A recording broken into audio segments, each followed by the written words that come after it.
Today I'm so happy I made it guys. Nimepika leo keki na imeiva vizuri na rangi nzuri, very fluffy and sweet.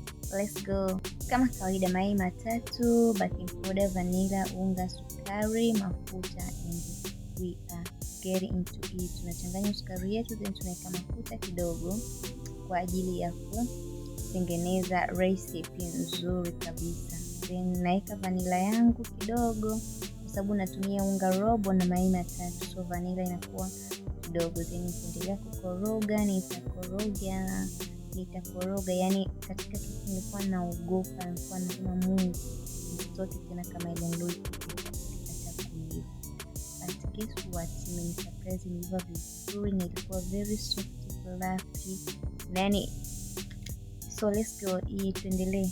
Nikaka hilo yai la pili nimeongeza yai la pili, and then nikaendelea kukoroga. At this point, yani recipe yangu ilikuwa ishakuwa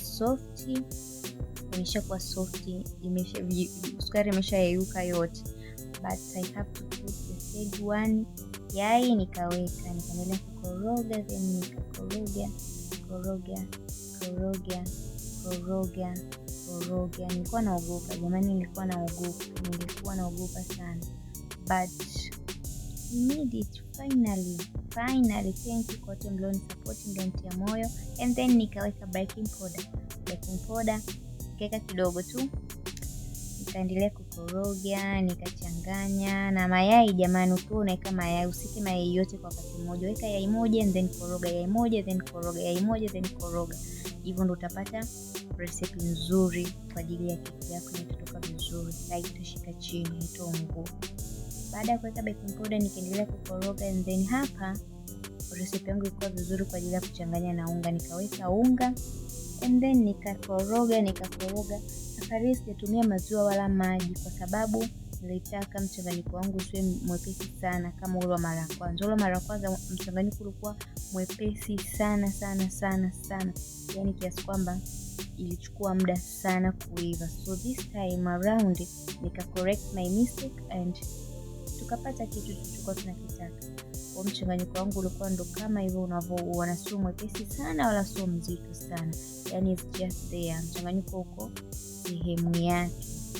Nikakoroga vizuri, nikaendelea kukoroga, and then mpaka hapo sasa hivi mchanganyiko wangu ulikuwa tayari jamani. Kama mnavyoona, mchanganyiko sio mwepesi sana wala sio mzito sana.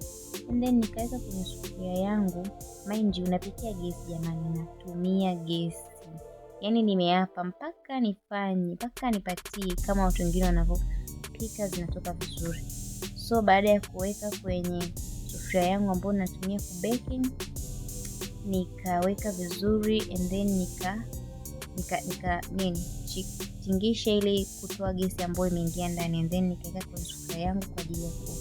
After 1 hour, this is the result guys. Please rate my skills. Leo nimepatia kama inavyoonekana jamani, na rangi nzuri, alafu ni laini sana, yani ni